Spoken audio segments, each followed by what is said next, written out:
Hello and good evening, and welcome to The The Truth truth Behind the the Truth. Woo! It is our season finale tonight, guys. Woo-hoo-hoo. So we may have some added surprises. I ain't sprung none on everybody yet at the moment, but we may have some added surprises, with our season finale. But we want to thank you so much for taking the time out to be a part of that and being a part of this wonderful season that we have had. It has just been an awesome time.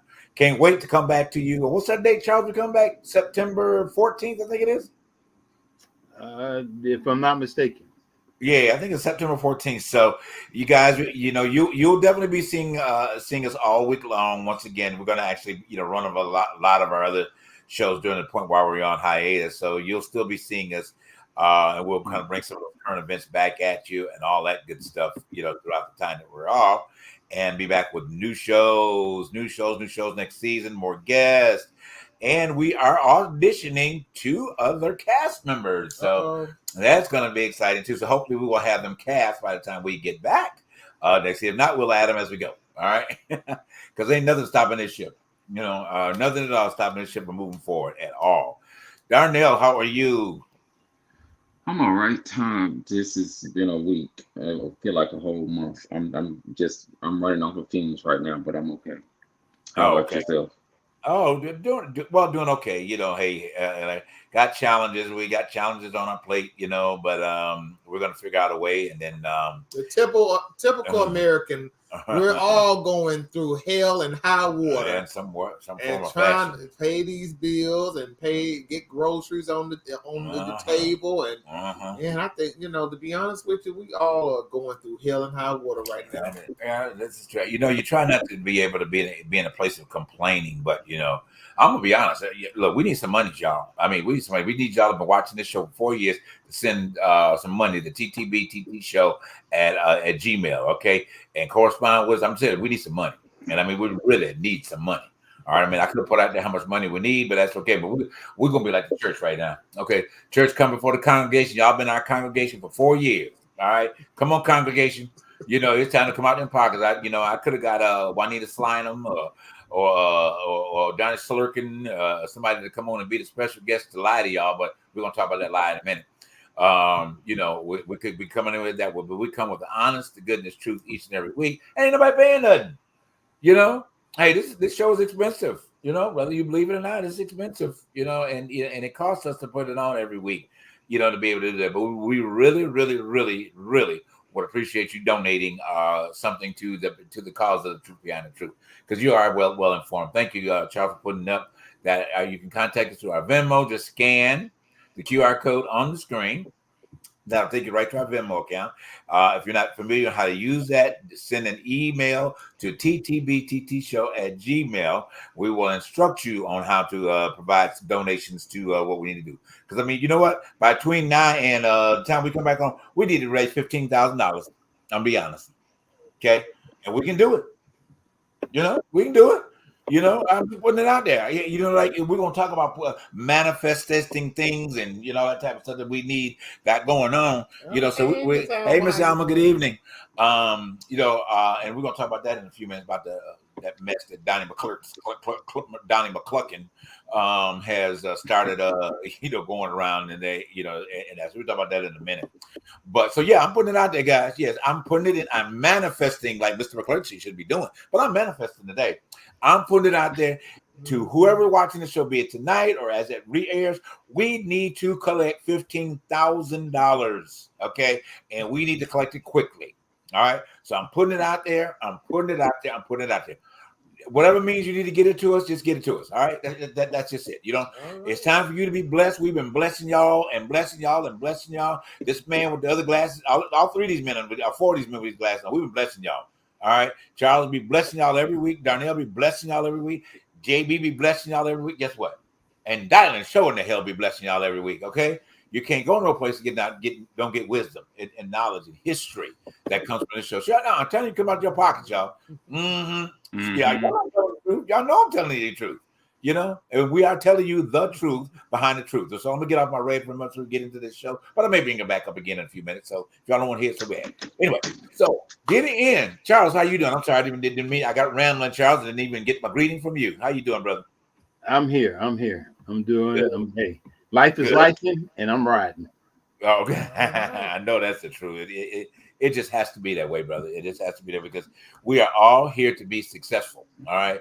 And we have been all placed and put in position to be successful. I mean, this is a successful show, no matter if we are asking you for $15,000. I'm saying it. Okay. This is a successful show. All right. We have blessed so many people over the past 4 years in terms of all over the world. Okay. Because with this vehicle of entertainment, news, education, history, politics, religion.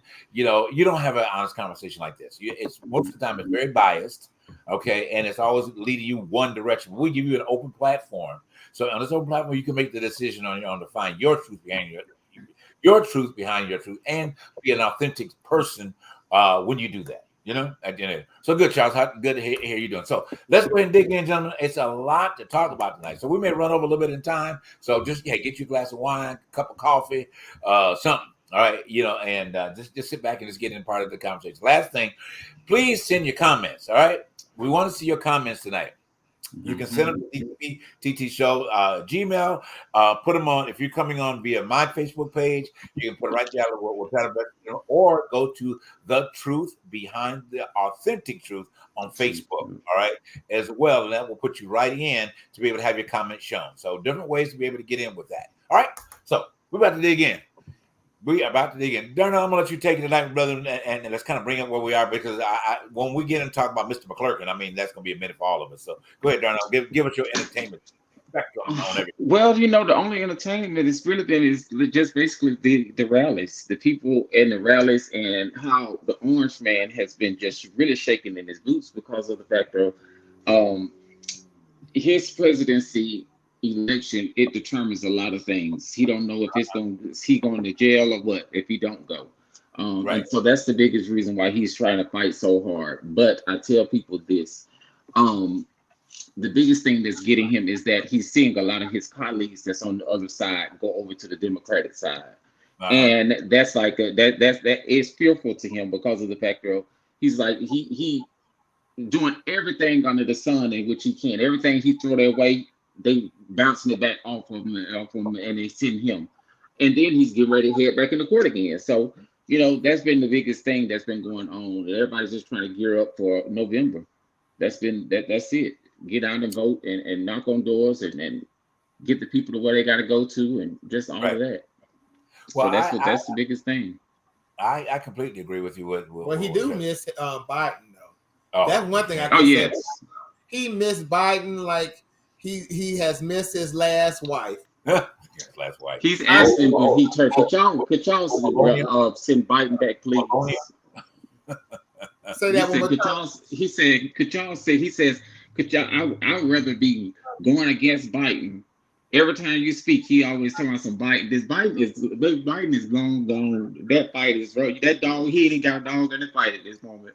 I can't even believe that man. He would rather be with Biden much as he tried to. He would. And then tried to.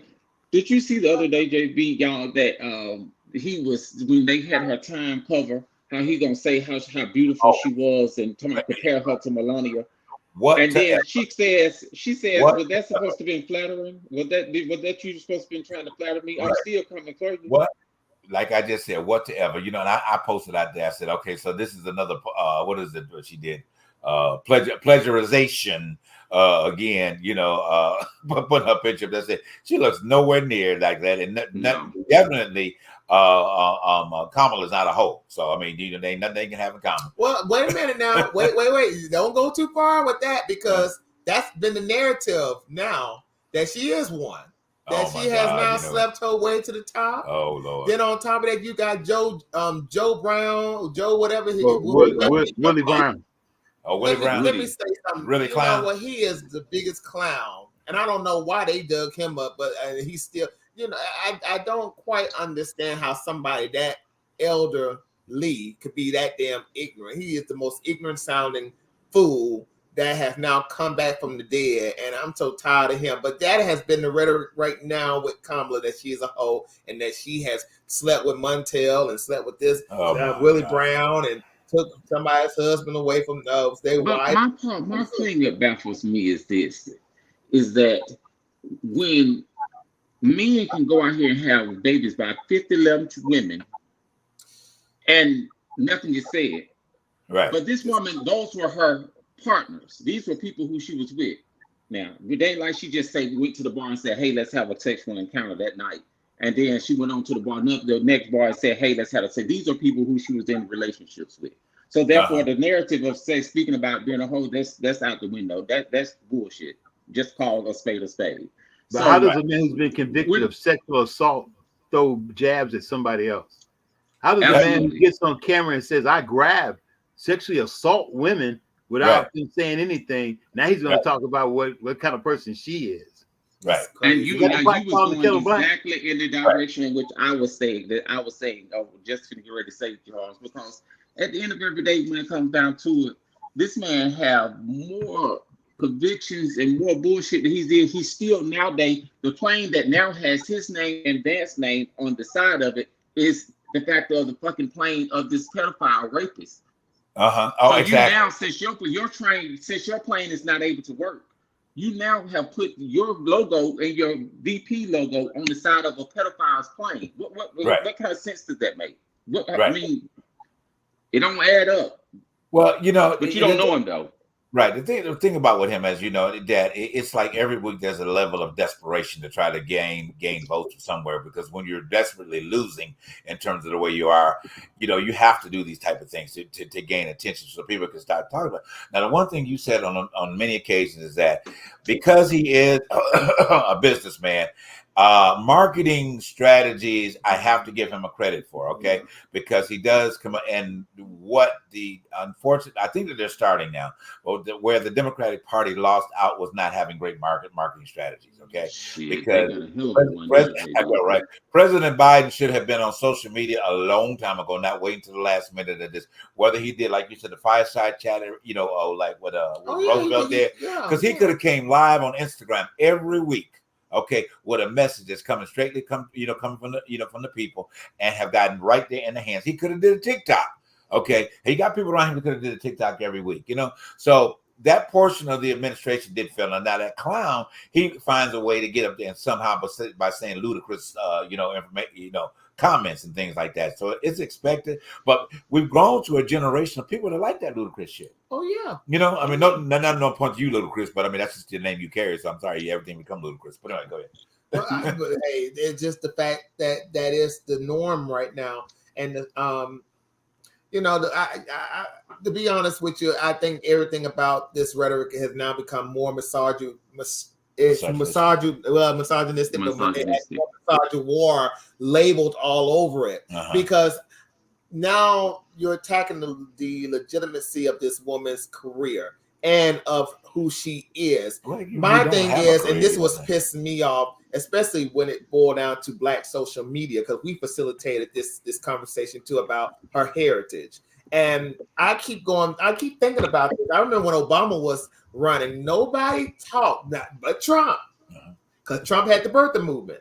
He was the one sprouting that mess about him not being a real American, him being raised in Hawaii, but his father's Kenyan and his mother's white, and that's not a true American. That was Trump. But now we facilitated this conversation about Kamala when it boils down to who is Black and who is American and who and all this other craziness. And now Trump has latched on to that crowd, along with Fox News. They have latched on to, and I never heard Black folks say this about Obama, about anybody else, but now this woman's is not the true African American because of the fact that she has a Jamaican father and an Indian mother, and all of a sudden she's not for Black people. They changed it. In the last few weeks, the conversation has changed. It's like she was stating in the interview. Those were things that we expected from the beginning. It's like she said, "There no need of y'all getting up in an uproar over this." She knew that all that stuff was going to be expected from the beginning. I think when her election was announced, I feel in my heart of hearts before the summer came, it was already a conversation that her and Biden had. I think that what he did was this. He did it in a way where, therefore, he knew that the country would be able to accept her being able to come in. Because if she would have off the bat saying that I'm going to come in and I was going to run, it was going to be an absolute no. They were not going to accept her. Right. Everything is deployed. It's just like a baby. You can't turn around and take a newborn baby and think you can feed and take food in the beginning. You got to ease them into it. And that's the same thing they did with her. She knew what was to come. Think about it. She's been in the scene of people for years. So she know what the people do. She know how the people operate. She know this, that, and other. So that stuff don't bother. What bother us don't bother her. So that's why her focus is like she was stating to the people. She said, listen, y'all need to push out the factor of what's going good with me. So you can detour from the bad stuff that people are saying. Because if you keep telling people what's going bad, they're gonna keep on focusing on that. But tell people about what I'm focusing on, what I'm trying to do. You have that other clown that's gonna keep pumping that information out there, but his minions are pushing that because even when it boils down to the mispronunciation of her name, because now you got Eric Dyson and them having to get black men to protect this black woman because of this situation that has been going on for so long. And that is, I keep saying, I really want to believe that we're gonna hold our thought, but I want to say this too. But when we come back, okay, all right, we're gonna come back with a quick break, and we got to dig in a whole lot more. Right, yeah, some of these comments we got coming in. All right, we'll be right back after this quick break.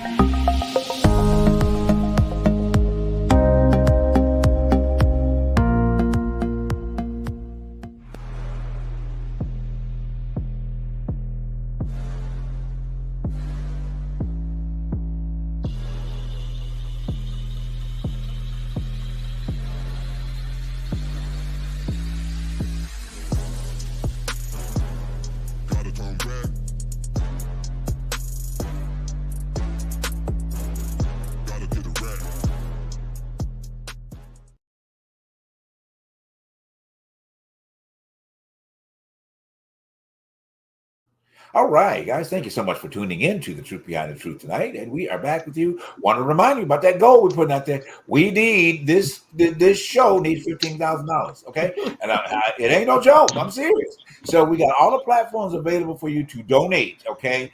This show has been in existence for 4 years. We're getting ready to this our season wrap, and we're getting ready for our 5th season. We need some money, y'all, okay? We tell y'all the truth each and every week. Whether you agree with it or not, you can apply it or whatever to your life. But we do. So, pull out your pockets, get your credit cards, you go to Venmo, put it in, or send an email to the ttbttshow@gmail. All right. And we will respond to you with ways to be able to connect to us from that platform as well. Anyway, I'm going to make this short and sweet, and I'm going to let y'all go on with this. Go on with whatever y'all going to go with. But other than that, though, I wish there were more black men who would have spoken up more. Those who know of who can get their point across through the ignorance of them harassing and disrespecting this woman. Eric Dyson made a point on his Twitter page and probably on Instagram too, that it's time for at least black men to now stand up for the black woman. It's now, because at the end of the day, it's getting a little too disrespectful out here in these streets, especially when you have other people in other communities just downing and saying all types of crazy stuff about this woman, but not only about this woman, but a whole lot. Well, generalizing the black woman and certain nuances and stuff of that nature. So I'm wanting to understand is where is this going to come from? Who's going to start standing up besides us? Well, we're going to stand up. Yeah, we're going to stand up, and and we were having a pre-show discussion. And y'all know me. I go there, and because when you have platforms, that give leeway to the behaviors that we are seeing that are being generated through the and let's not limit this. I understand what you're saying, but let's just put this on women and in general at this particular point in time, because it is too associated with what has gone on in the African American community, which is true and undoubtedly a very strong point. However, women by and large are being disrespected. Okay, by and large. Okay, well, we were already seeing that the Supreme Court totally disrespects the woman's opinion. Okay, because they have ruled out the opportunity of her being in control of her own body. So what else is left? What she becomes is the woman that's in the kitchen and a sex toy in the bedroom. All right, that's what it's becoming to at the end of the day. And y'all know how I am on the show. I do not like hip hop music for what it has done to women. Okay. By and large, we see more African American women being these so-called rappers that put this perpetuated shit out here, that which it is. But then we want to come back, or men want to go, oh, they don't respect women. Well, no, women, you have to do your part. Okay? I'm not saying all y'all, okay? Don't get me wrong. But there is a huge amount of you all that are allowing this behavior to happen. Now, if it's coming from the hip-hop community, you need to step up to these women and say, change that stuff. That's not me. All right? And I don't feel like you should be putting it out here. You should tell them that. You should let them know that. But if you're going to buy the music and keep listening to it in secret, or going with your girlfriends calling each other bitches and hoes, well, what do you expect? Let's stop this victimization. We can't keep victimizing, and I know I'm going to get hate mail about this. We can't keep victimizing black women. Black women are perpetuating their own demise. They don't need a man. Right. They don't need brother, especially black men. They think black men ain't about squat. So they down black men. Then they're looking for black men to step up and protect them when you already said you don't need us. Right. You don't want us. You don't have to have us. You do better than us. So you can't be the victim and be independent at the same time. There has to be some accountability. And this is the part that bothers me a lot. Everybody wants to blame the black man for everything. True, they do perpetuate a lot of what's going on, and they are the root cause of a lot of things that happen, but there has to be accountability on all parts. Everybody has to stand up. You can't just sit around and keep pointing. That's like the black people blaming white folks for everything happening to them. It's not all white people's fault. Somewhere in there, you got to step up. You can't talk about what is Kamala going to do for black people when you ain't doing for black people. When are you going to attend the PTA meetings? When are you going to attend the city council meetings? When are you going to be a part of the get out and vote and teach our young men and young women what it takes to be out here? Too many people are perpetuating the what you call it, those theories, the conspiracy theories. They love that stuff. This is the we're in now. This is why TikTok reality shows are so famous, because people love to stir mess. They love the mess. That's why things are like they are. Until we start being accountable for our own selves and speak up for what we do, stop pointing at what everybody. It's easy to look out the window and point, but nobody wants to look in the mirror and see their own face. And point. No, start pointing in the mirror. But cooler heads must prevail somewhere. Somebody got to speak civility. But this is you have to think about this though, and this is that same thing that was said some weeks ago. We keep going to these communities and talking about this. Listen, all that shit that's out there is just music. It's music that's been out there. So that's why I said, quit talking about in the hip hop community, quit talking about that. It's just music. It's what people do with the music. Damn, the artists, listen, don't have the artists that these people listen to. They don't live those lives that you turn around and that they rap about. This is a money game. All of it is a money game. You see people like Cardi B. She's a wife, she's a mother, she's a hell of a mother. She don't do all that crazy stuff in the music. That's just persona, because it's money. We don't know everything is about money. We don't know that. And I ain't trying to be funny though, but I don't know these folks like that. And I want to say this too. I hear what you're saying, but at the end of the day, the propaganda that has been pushed on mainstream media about our culture is based on hip hop. Right. You cannot listen. The narrative. So if you are a woman, darling, is hip hop foundational. And I hate to say this, but I always go back to this notion that individualism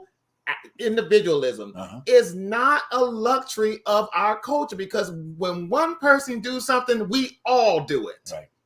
If one woman likes to twerk all day and all night, all black women twerk all day and all night. Forget about the fact that you have black women who go to school and go to college, go to church, do what they have to do. No, if Cardi B out there and she's black and she's doing what she's doing, then all black women are doing what Cardi B. In the 50s and 60s, just swore up and down that jungle music corrupted the country. They swore up and down Elvis shaking his hips, ruined the whole nation. Stop blaming music. You got to have a damn mind. That's the part that is responsible for yourself. That's exactly what I was saying. That's just like saying because Arnold Schwarzenegger made a movie about killing people, and now you kill somebody. I blame Arnold Schwarzenegger because he killed somebody. No, I had to go kill somebody. Damn it, be an adult, be an individual, be responsible, be accountable. Stop trying to blame everybody for the shit you do. And that's just how this country's run. We want to point at everybody.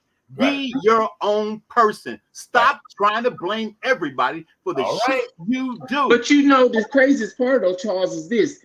What people don't realize is that the people that's out there, they don't blame the artists for the things that they do.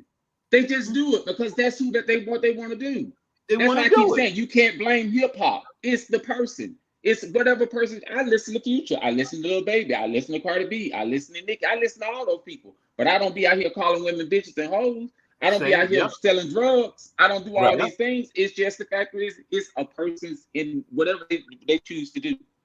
You and you guys, I'll make them very proud. Thank you for your passionate point about that, Charles. I mean, I think that it was very good and really needed to be said, in that life, because it does come down to a personal responsibility. You and I are of the age that where I think the ball of personal responsibility has been dropped. You know what I mean? Because we have grown out of into, you and I say this all the time. And for those of you that are, just right at 60, a little bit over, whatever the case, 55 to, and up into your 60s, well, there is a ball that we dropped somewhere, and it's communication of where it came to being music. But here's the thing about music. Music is the dictator of your life. Okay. It is, and we can go historically way back. It is a dictator of your life. Music has a way of bringing communities together and separating communities. Okay, when we were going through the 70s and whatever case would be, exactly. So when life in the 70s is why we always say that the music out of the 70s was part of one of the best generations ever of music, because it was not dividing people. Okay, it was finding ways to bring people together. But when you had the MTV syndrome come along in late 70s, okay, 78, 79, okay, and then they say, oh, no, we're not having, because we've got too many people of color, no matter what they are, supporting each other and all of this together. Let's separate. Okay, let's find a way to divide the music. So we start pushing more rock music or non-tasteful, in some of our opinions, of music out front. So you start a music channel. So guess what? Black people say, okay, no, we ain't gonna have that because you're not playing our music. But so remember, during the 70s and the 60s, people were upset because they kept saying music preached free love. Let's love her. Let's have all this sex. So you can't keep saying what music is ruining the world when people were doing that. Music wasn't that great then. People were upset over the music then. It was like everybody's having sex because all we're doing is talking about sex. And then we had the hippies and the drug culture back then too. So I mean, it's not like they were immune. But here's the thing. I mean, we can, of course, dissect each and every era about how. But see, there's one thing about suggestive than one thing being in your face. And now I think this is where the problem is, okay? We know that music has been filtered. I mean, we can go back to Sylvia and Pillow Talk. You remember Pillow Talk? I mean, that was very, very suggestive, okay? She moaned. She did all these type of things, on the song. We were like, ooh, you know what I mean, at the end of the day. But it was suggestive. But now it's another thing to say that we flocking, on a song, or how wide her twat is, and, how big his, whatchamacallit is in the song. There's a difference, and there is a difference in there. And suggestive, I think, was a little bit easier to swallow, but being directly in your face with it, this particular one, that's a bit much. I mean, it's a bit much. But that's how. But this is the thing. Tupac said it best. We started off with, "We are hungry. Could you please feed us? We need something to eat. Nobody feeds you." And then it becomes, "We are hungry. We are hungry," and nobody's feeding you. Then it becomes, "We want food. We want food." Nobody's feeding you. Then it becomes, "God damn it, if you don't give me food, I'm going to come into your house, I'm going to rob you."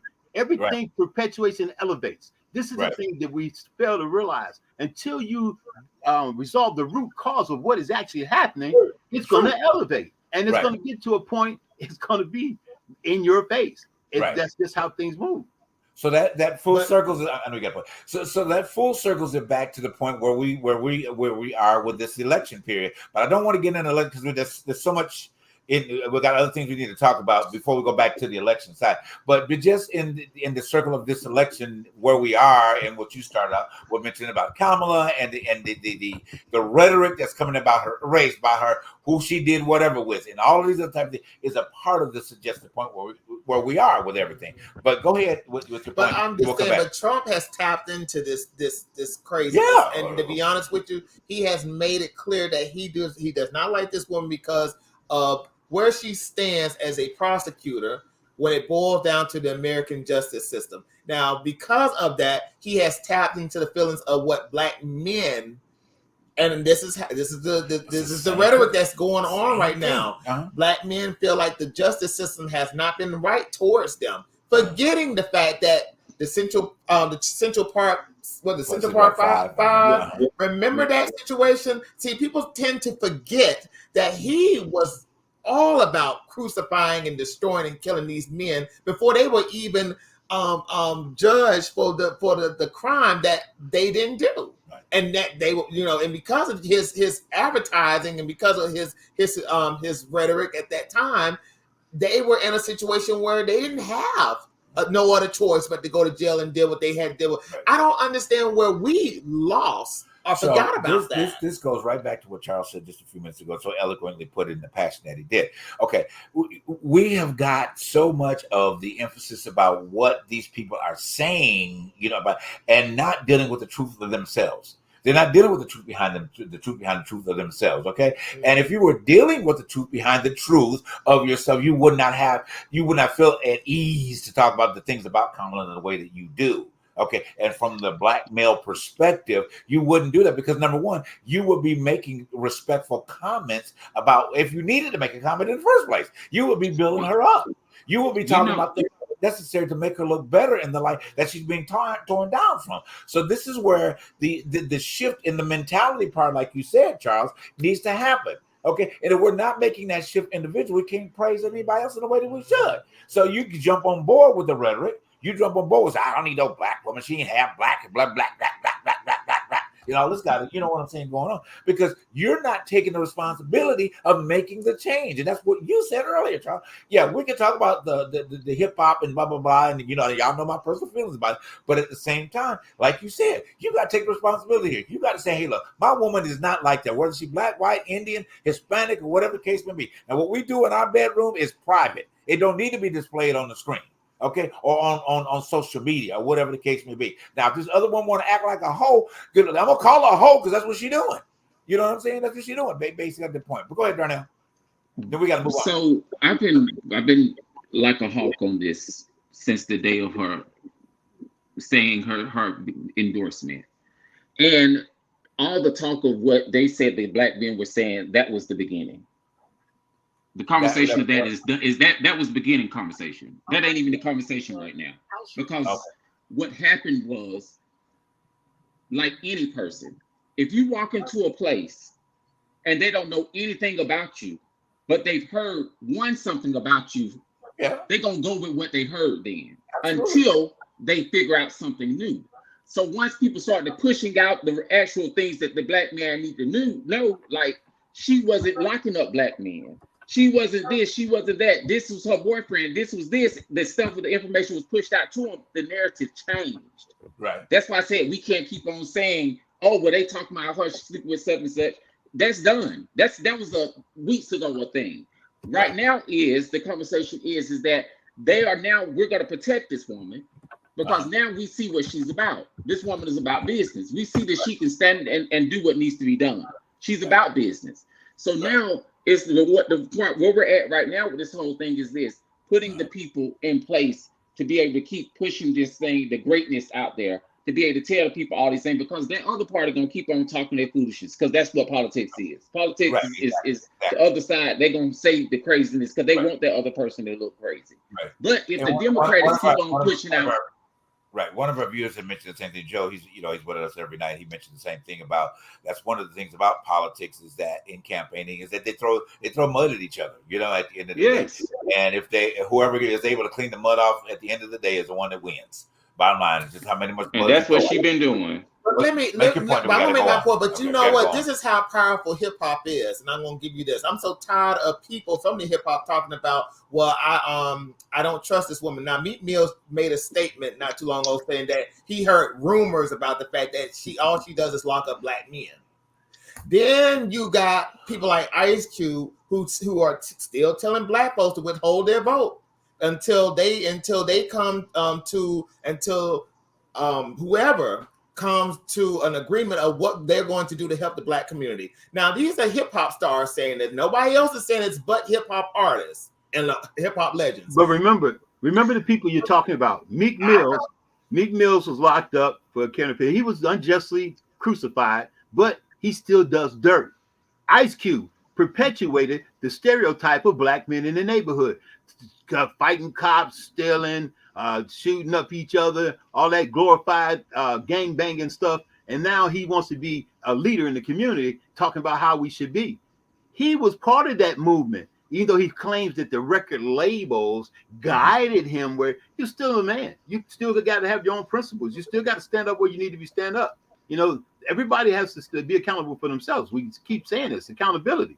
Now he's mad because Kamala didn't have a special meeting with him by herself. Ice Cube, you are not Jesus Christ. Nobody's going to pull over and come to you because you said, and this is the craziness about holding your vote. You're not helping yourself by holding your vote.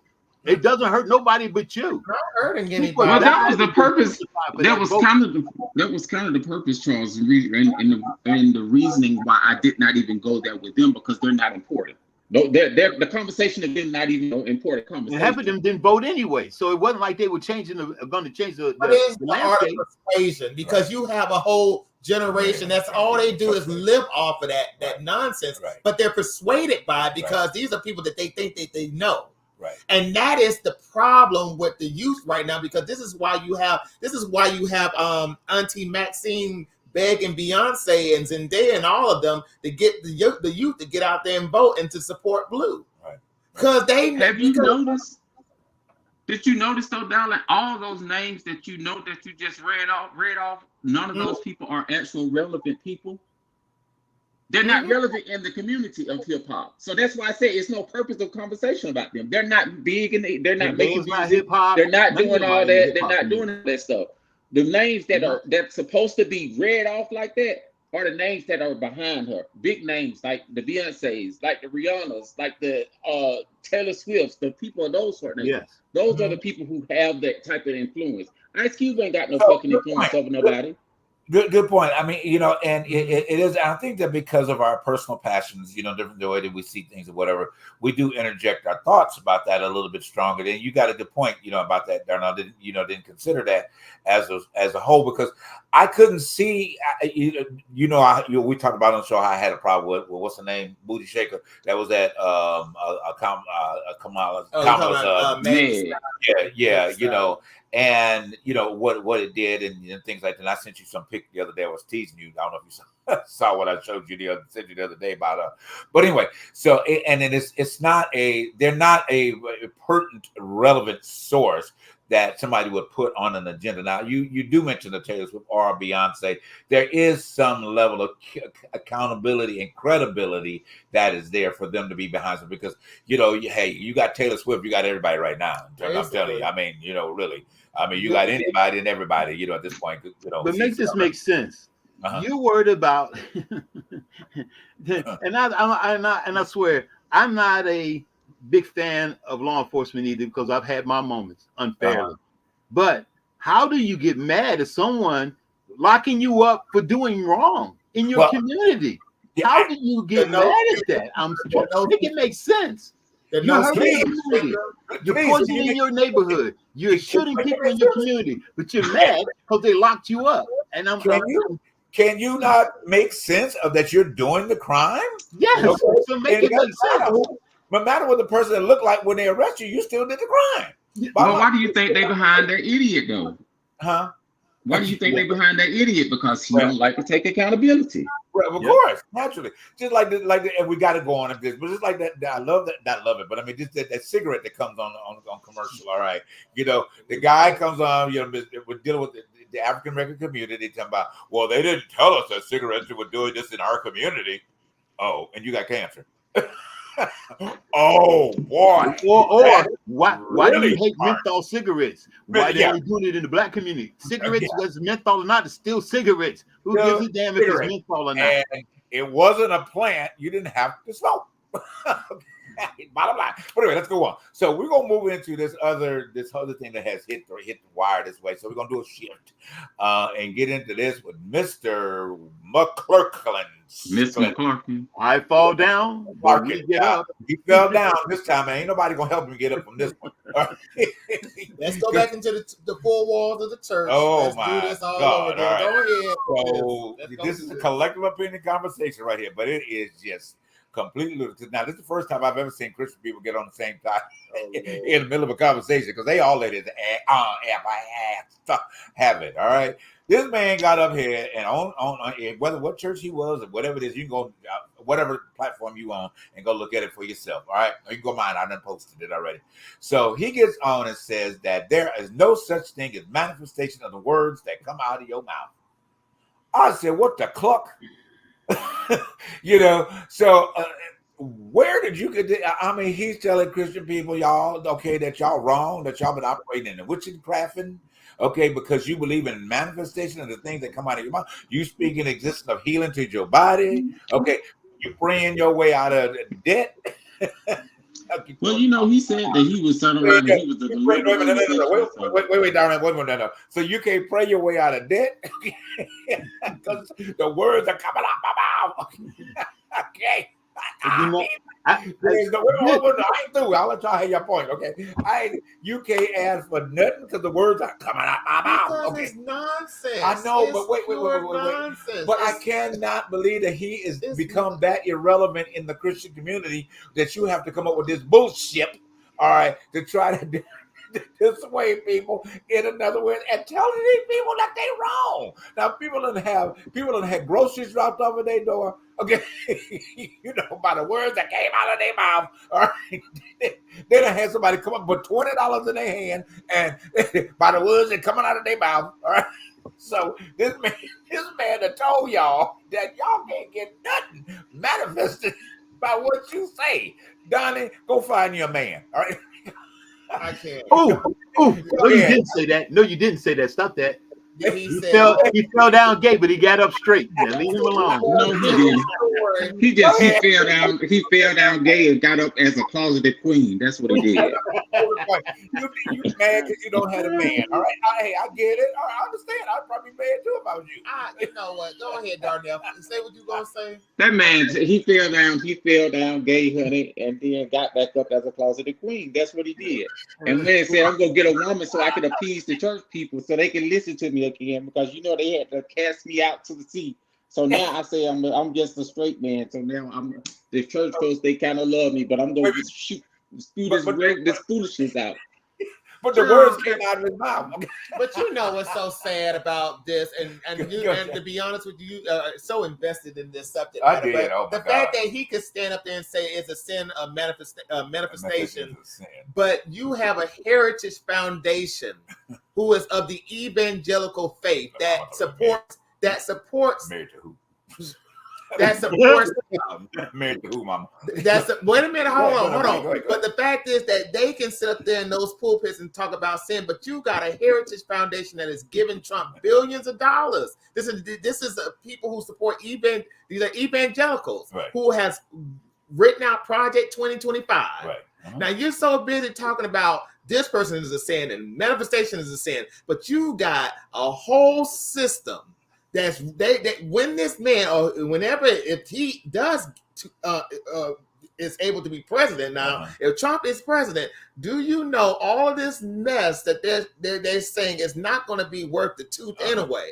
It's going to be just dumb shit that's just flying out because it's just not needed. This is the type of stuff that is not needed in the black church as we speak. Because I'm sorry. While y'all up here yelling about dumb stuff that is not even worth the time, nor the day, nor the hour, you got people who are just planning, strategizing, putting money behind the fact that they're trying to make you second-class citizens. Trump said that if he wins, you won't have to worry about elections again. Right. It'll be over with. Well, he told the evangelicals close that the other day. Yeah.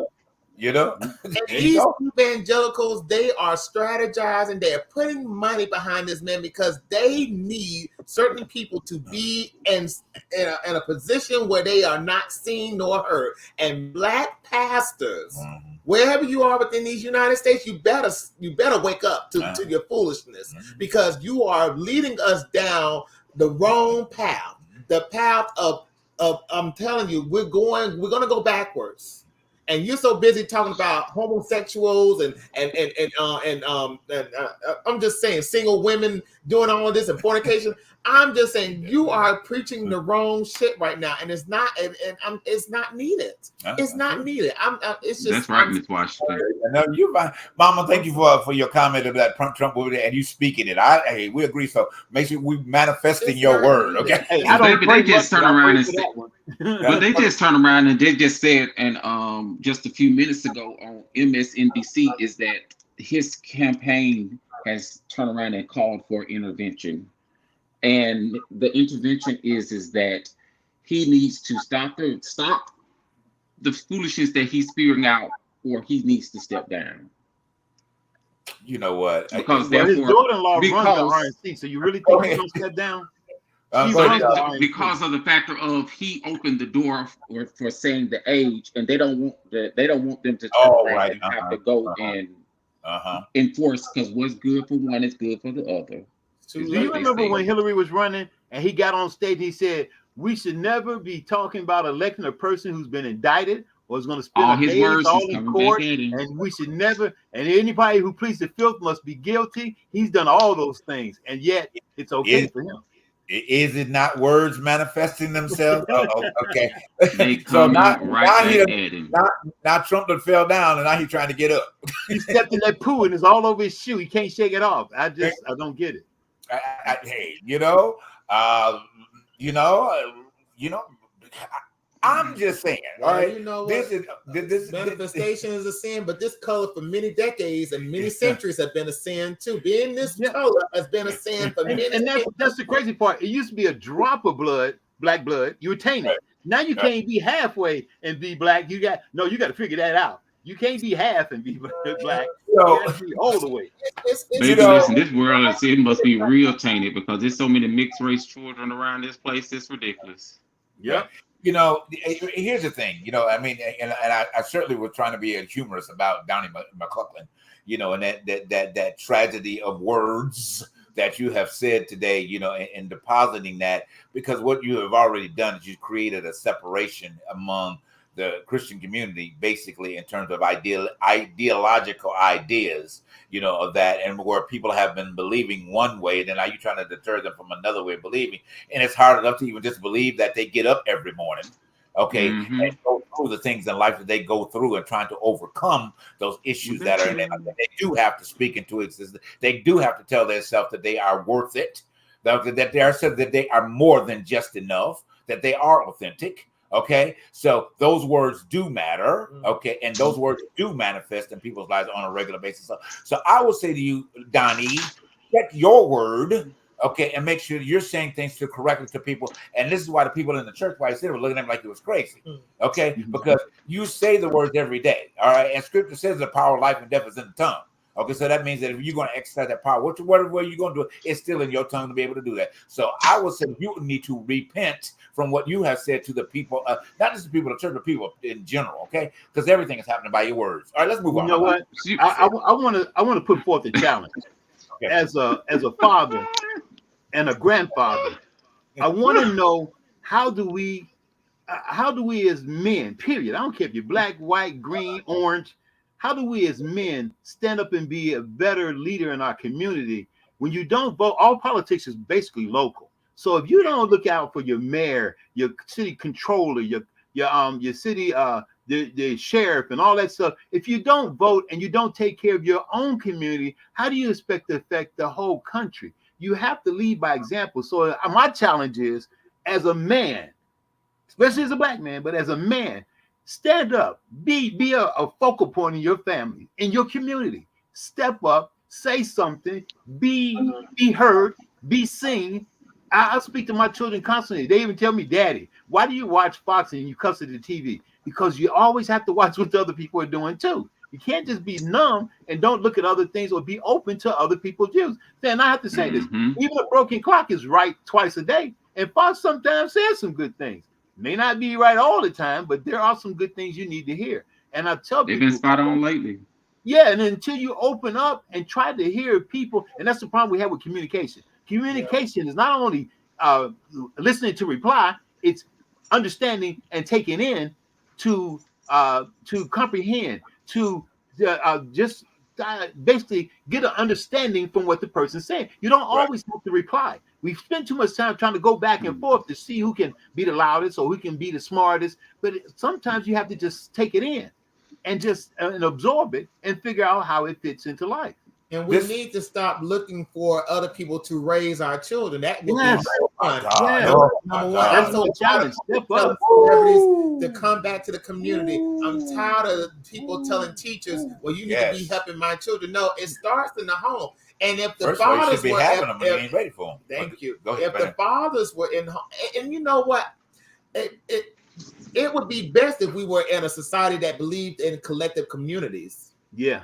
Where the fathers were at least had the will, the communication, and the will to band together to make things happen. But that doesn't happen anymore. We don't have a society no more because everybody. Wait a minute. Yeah, there is. There are cultures like that. Absolutely. There are cultures like that, and they still exist. Right. But I'm talking about the mainstream. And we, as the foundational African Americans, we are so indoctrinated into this mainstream of Americans, of America, and what we believe is, it's not my problem, it's not my business. Whatever that's going on in that home, whatever going on with that child, even though that child needs my help, it's none of my problem. That's a main issue and that's why we can't do community, because we got little perverts and abusive people that do things and nobody stops them or even speaks up to. They were saying that during COVID, a lot of children went hungry and they had to be at home with their abusive parent. Then you need to figure out what's going wrong in that home and try to put some tools in place to help that child. You can't just send them to school and think that you can keep away from the parent, because the parent's going to see them as soon as they get out of school. So you're not preventing anything by just sending them to school. The thing about that child, we have them in our families. Right. Exactly. Exactly. So here's two things. Okay. So number one is that we have got people becoming parents that shouldn't be. So therefore, that we need to have the abortion law available for that, because we can sit here and talk about some very horrendous child abuse. Okay. I mean, taking coals and irons and burning kids and all these other, because just horrible. My opinion, and I can own up to, I would rather have seen that child go back onto the other side of glory, wherever you want to think it be, rather than being here going through that torture. Okay, let the baby go. I'm serious. Let the baby go, because this is ridiculous. I mean, it is. And every day we see this because people are not in the position or being forced to have children. Okay. You can't tell people to stop having sex, because somebody going to throw it up, stick it in and slide it down, because they feel it's necessary to be doing it, and don't want to take the responsibility, like you said, Charles, of what is being partaken. So the child comes along as a product of what you have done, not to what the child has done, but what you have done. Okay, with somebody that you ain't been equally yoked, united with, or whatever the case, or you ain't even right in your own mind. Suicide rates, not even in your own mind, you ain't right. But and this is just me. But you got time to stick it in, but your mind ain't right. Okay, what's that? Oh, teacher forgot. Okay, but your mind is not right. And this is where, like you said, Charles, before, education and responsibility. But these are community action points that need to be happening in the community to establish that. And not limited it to the African American community. That's straight across the board. Because just you can believe just as much as the need for the abortion right to be available for in this community, it needs to be in the other communities too. Because I'm gonna tell you, some of our Caucasian brothers and sisters, they do some of the worst things in the world to kids. Okay. Before 1970, Black community believed in excellence. We believed that no matter what we did, we had to be top dog. We had to be the best at whatever we tried. But no matter what it was. But we built upon a culture that had went through a lot to be able to do that. Yes. This is why segregation too. Right, yeah, but we did build upon a culture for what because that segregation. Remember, y'all were forced to have to be together to have that type of mindset. No, but still, I'm just saying that was the reality. You were forced into segregation, and you had to deal with each other. Now we don't deal with each other because we're not. You don't have to be segregated to deal with each other. I don't know about that. Because the thing about it is the idea of excellence should be a part of you. Period. Well, that's true. You don't have to be segregated in the same community to be a part of the. But you had Black teachers, right? Well, but still, then the home should be the teacher if it's not getting in that particular aspect of Black it. Teachers. So what again? Me and Charles and I have had this discussion on several occasions. That I believe I stand at fault for my generation. Okay, because where we lost it and continue that excellence that we've seen from the 60s that were infused into us as our parents were doing, maybe it was because of the oppressed state that we stayed together a little bit longer. You see what I'm saying? In that aspect of it. So whatever it is, either the freedoms became too freedom. You know what I'm saying? It's the old adage, spoil the rod, spare the rod, spoil the child. Because we kept too many people grew up going, well, my mama was hard on me. My daddy was too tough when he made me study every night. I felt like my kids there. And I just told this to a young lady yesterday. We all expect the best out of our children. Right. But we don't know our children because we don't spend enough time with them through the day to know who they are. Having them. Charles, we're too busy trying to get in between the legs and creating them. We don't have time. You don't. And then we got to work. Huh? And then we got to work. Well, you think of what? But this is the thing. Where's this conversation that we're having right now? Why is it not still going in the barbershop? In the barbershop, we're talking about between what Sexy Red did on her video. Well, I take that. I take offense to that one because in the barber, when I had hair, we did talk about that. Those were and just like I am now, is the same way I've always been. I've always been conscious of my community. I've always been conscious of politics. I've always been conscious of culture. I've always been conscious of responsibility because I felt like it was something that in our community we lacked. And I wanted always to make that to the forefront. And I'm going to take it back to this again, but you and I are a rare breed. You know what I mean? In terms of that, because it was something that I think that we were pulled to grab. I've always wanted to do that. I've always been a talker with everybody like that, but I've always wanted to be. I always wanted to be able to communicate to people about what was going on and making a better decision about their life because I saw it happening. Now I came from like you, Charles, came from a pretty decent community. You know, at the end of the day, and that was infused in us by our parents to be able to do that. Yeah, and I want to take this moment to thank my mom. My mom made sure that when we were kids, we sat in front of the television, and it's not most of my mom, but my family, and we watched elections. We watched the Olympics. We watched everything that came on television as a group. We sat in front, and I listened to the older people talk. That's how we got where I'm at. I listened to them back and forth about politicians, about society, about culture, about education. So, and then my parents did a great job of exposing us. They felt that letting us see things gave us an idea what to do and how to do. So we took a train from Florida back to Chicago from going to Disneyland. We took our first plane trip going down to Florida going to Disneyland. Then we took a train ride. It was an overnight thing back then. You know, you had the coach where you sleep and stuff. And we rode through and we looked out the windows at the countryside and pointed out things throughout all the different states. My parents made sure that we had encyclopedias every 2 to 3 years. We got the new set. We always were open. And my dad kept saying, his favorite phrase was, when I hide something from a black man, put it in a book. And we made sure we had plenty of books. Well, you know, but that's very telling. You know, right now in this economy, who has time? Well, who has time when you have to work 2 to 3 jobs just to? But you got time, not you. I mean, you got time. Yeah, the device gives you time. You know, you got time. You got time. But that is the excuse of this new generation. I'll give you the example. This man, this is why he's so brilliant. That's why I love him. He's so brilliant. He's brilliant in history. He's brilliant in pop culture because guess what? He utilizes his time. Okay, he may be tired as hell coming in from work, but guess what? He gonna find him a video to teach himself something about life. Okay, we got people that are consistently out here that have this thing that they tripping over their own damn feet walking down the street. But you know what? They're looking at TikTok. They're looking at Instagram. They're looking at what is it? Only them and them fans. You know, and everything else. But here's the opportunity to educate and elevate their thought pattern. The whole world is in your hand. The whole world is in your hand. You can ask Google any damn thing. It half inch of it not being true, but the majority of it is true. So and then you got AI.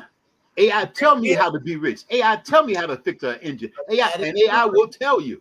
But that is the reason why a lot of these Americans should not be out here complaining about I can't find jobs and stuff of this nature, because this, like you keep saying, like you just said, this is the world. But the world is coming to this country. There's a competitive now streak, a culture right now where jobs, good paying jobs, are now being taken over by people who want to come over here and do the work. And I'm saying to people all the time, this right here can educate you or it can hinder you. But if we gonna sit here and complain about, well, I can't find a job and there ain't nothing going on, but you do know that this thing called technology is global. It is. And everybody that's global is coming to this country. And the United States is not by itself. It's not an island where we can't block. We got to block everybody out. Nobody else can come here. Nobody else is learning. People come here to get educated and go back to their own countries. This is because true. the educational system is up to par here. If you want it, we just don't want it. Well, I ain't gonna say we. A lot of folks just don't want it. It's a lot of people, yeah. That's why I tell people. We got a quick comment. I'm sorry, Daniel. We had a quick comment we wanted to mention real fast. Greg Bullock said, my question is, how can these birth canals teach our children when they are illiterate themselves? Oh, that's a good point. Y'all want to reread that? Yeah, say it again. My question is, how can these birth canals teach our children when they are illiterate themselves? It's got to start somewhere. Yeah. Well, you know, I think it. Go ahead, Darnell. You can answer it. Go ahead. But put your point about this question. I think to that question, I say I was that person at one point in time. I was young. So that's why I tell people this. Everything at the beginning and the end of every day, when the story's been written and novel's been put on the shelf, it starts at the forefront, and that is at home. So when it come down to it, I tell people I came from very humble beginnings. I came from the factor of mom raising me, but I knew that in the midst of all of that, what I wanted for myself. Exactly. And then I made a decision or whatever to be able to become a parent. So with that being said, I did that by myself, but I knew that I had to turn around and go and better myself. So I think the problem with them is that they need to, there's no one there to teach them and a lot of them just don't want to know and they don't want to learn. Yeah, but there's a different side to that too, Darnell. The fact that you are a product of your environment, but you have free will to make change. You don't have to repeat the cycle. You have to make a choice. You have that option. Nobody says you have to continue in that path. Darnell, I like one thing you just said. If you could reiterate that one more time, for our audience, and exposing your truth behind your truth. You said you made a decision to become. Yes. Yes. Because it was the thing about it. Just say that again. Those are decisions. It was one of those things where I made a decision, and with that decision, I knew that therefore I had to turn around and step up to the plate. Because that was the decision that I chose to make, and it didn't have anything to do.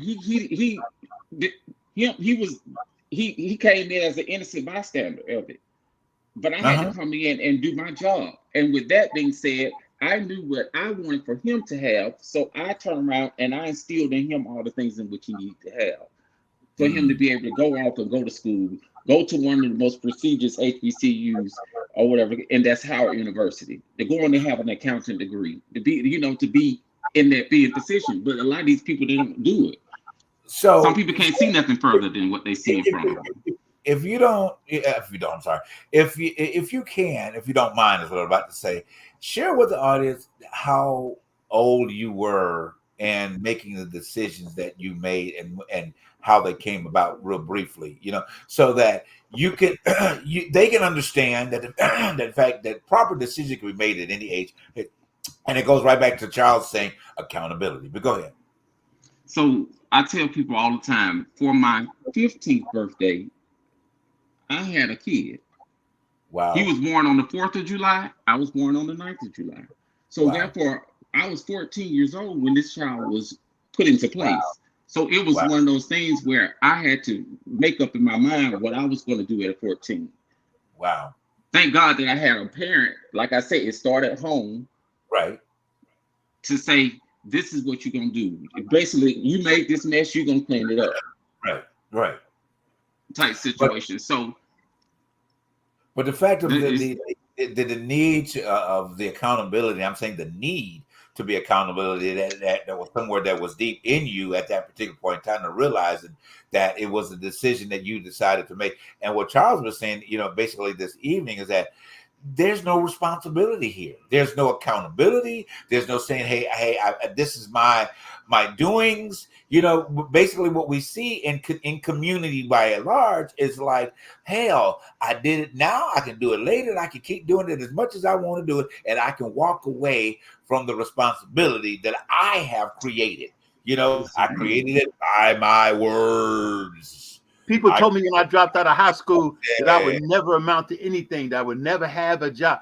I ended up getting my GED my first year in the Navy, coming out, and then I had a job for over 20 years. The last 12, I was a lead engineer at the electrical side in Northrop Grumman, a Fortune 500 company, and everybody had a degree but me. But I led the department, and I was the head with a GED and basic computer classes.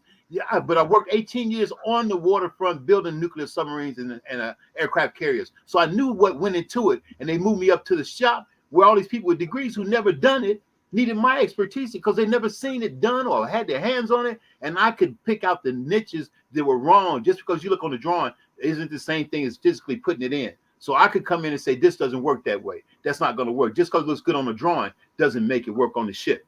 It has to be altered. And people would always say, well, how do you get... Because you can come out of any situation if you want to.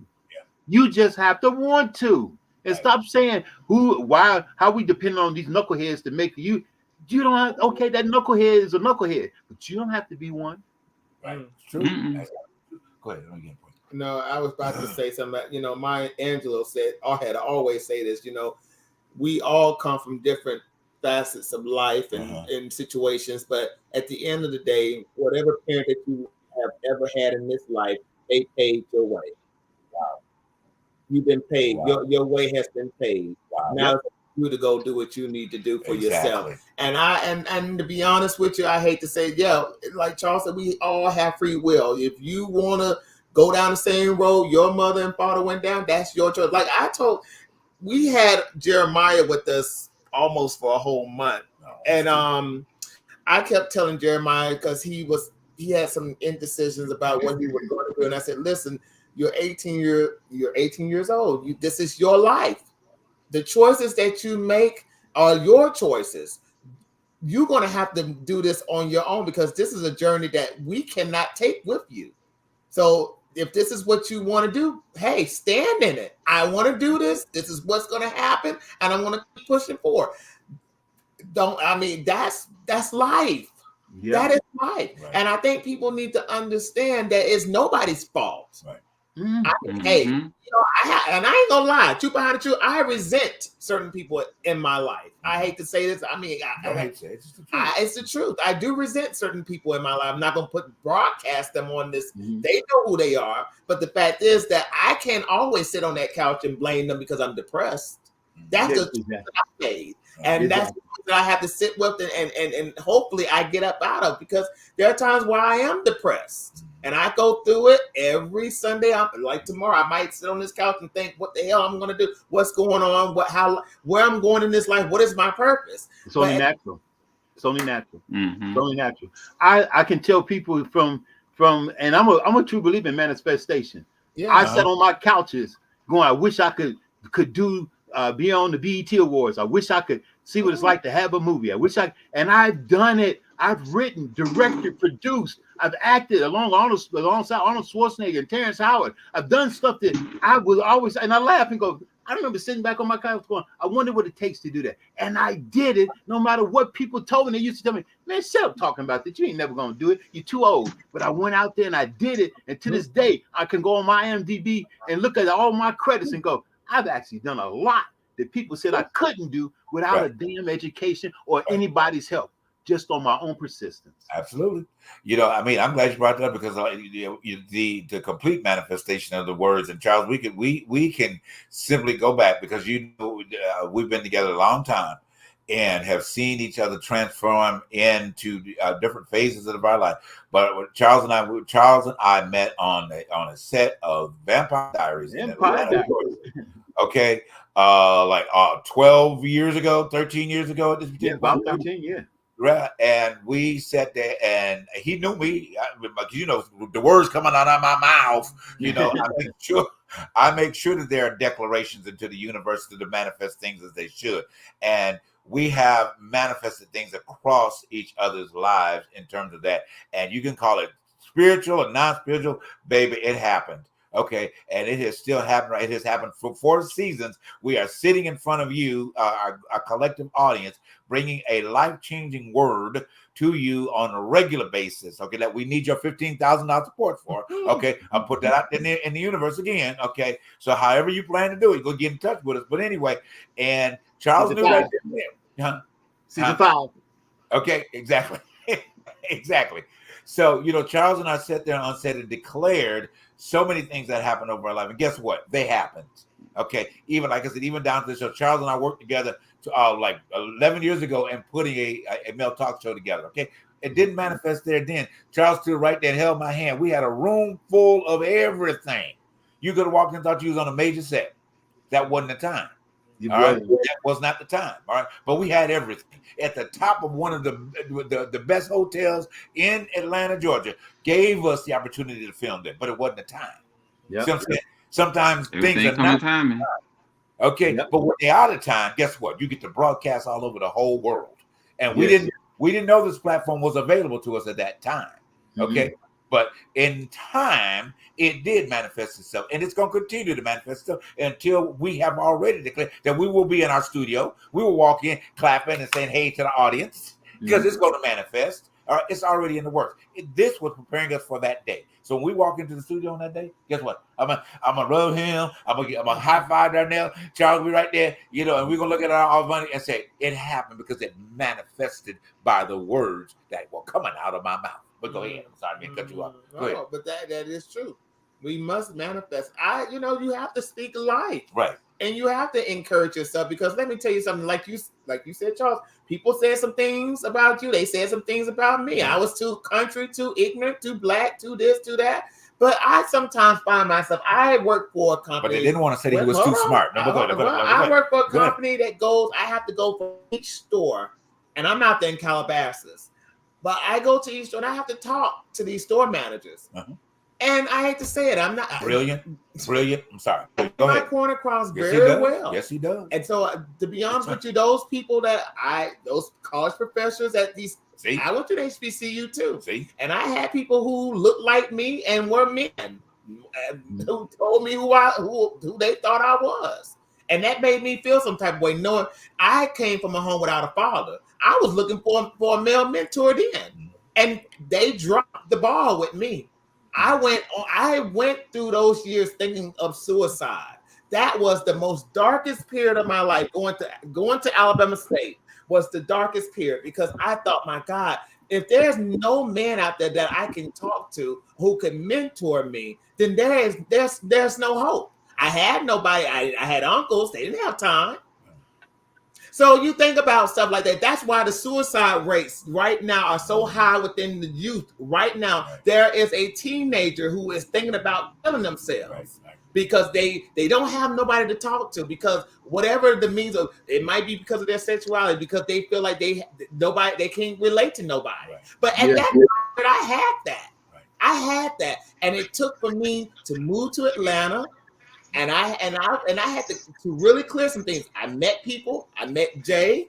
And you know what? You start living, and you start realizing everybody has issues. It's not only you.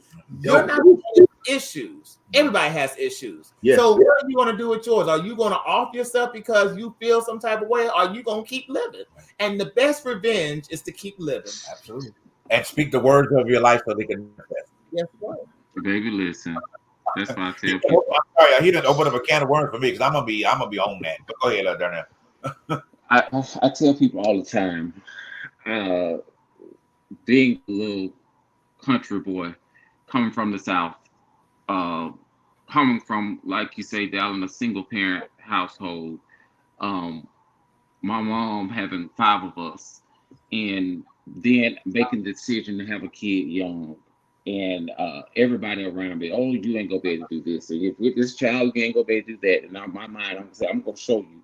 But I sat back and I manifested, because I told myself and I told the universe, I said that I want to be able to be put in position that I could be able to bless others with my gifts and talents.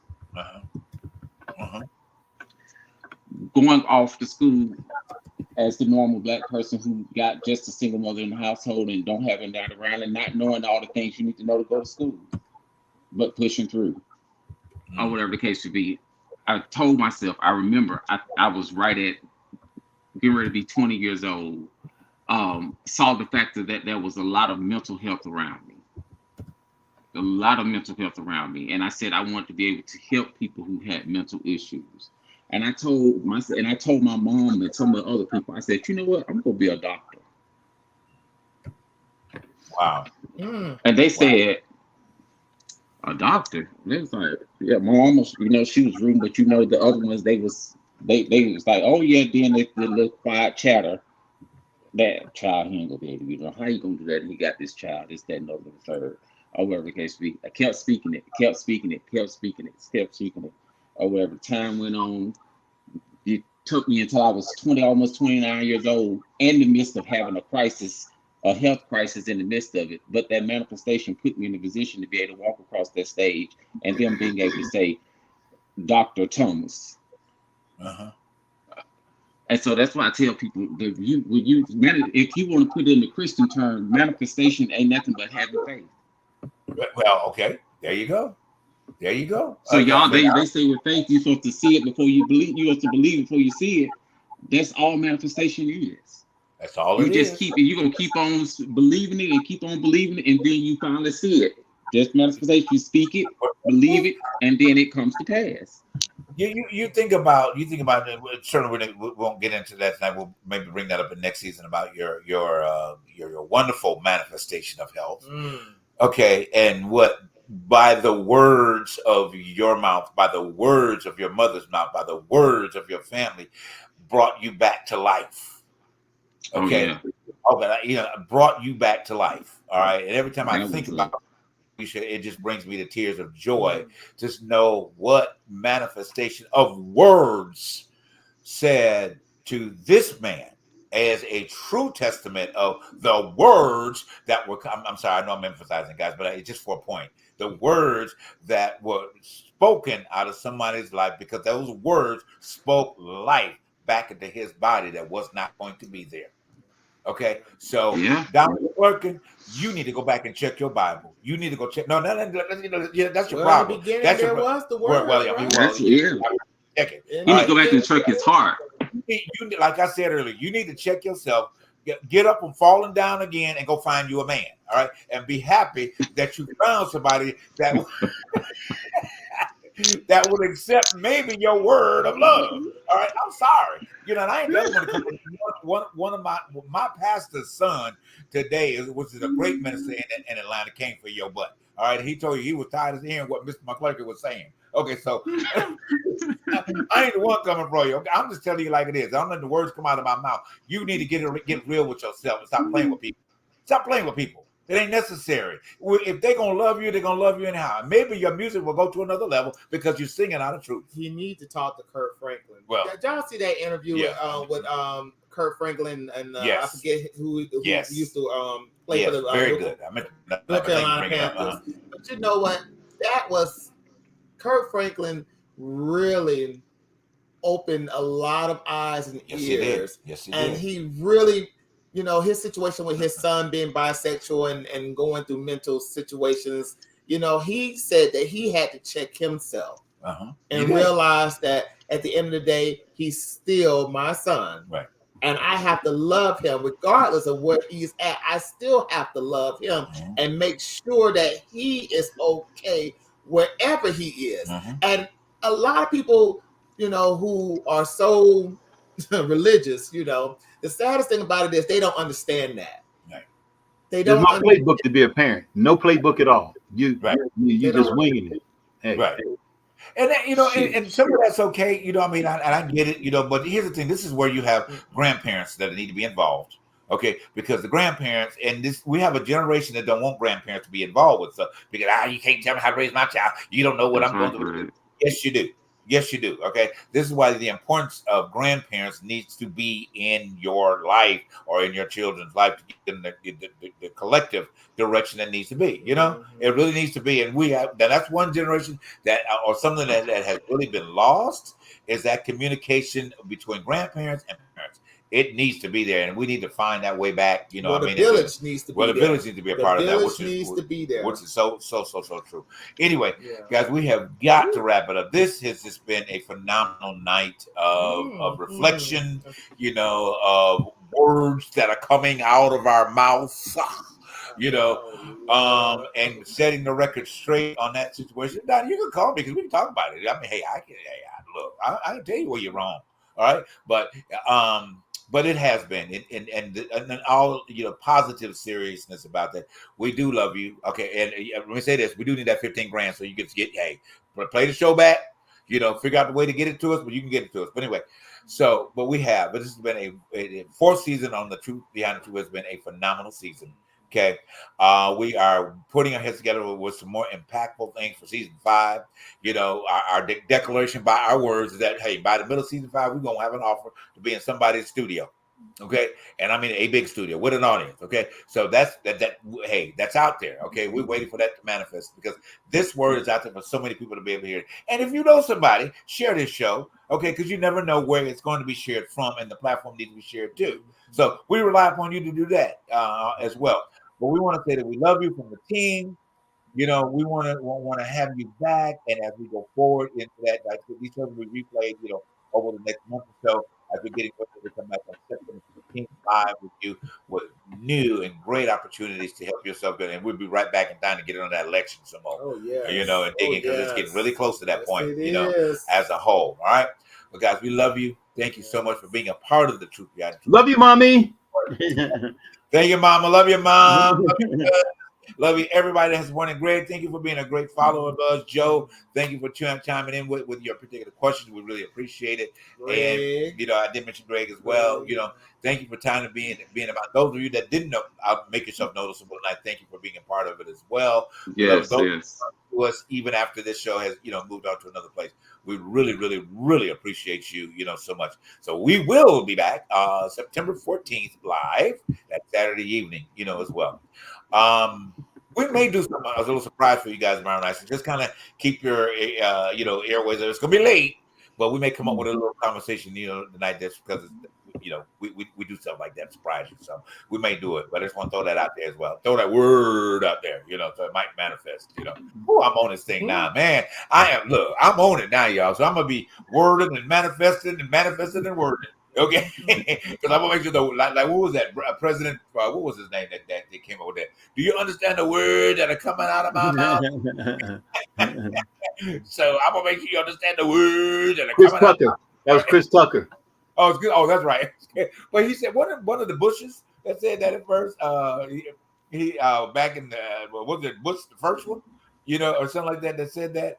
that he said to somebody that, do you understand the words that are coming out of my mouth? Somebody said it anyway, but I'm saying it again. We all saying it. Do you understand the words that are coming out of our mouth? All right, the word is out there now. All right, we love y'all. That's one word.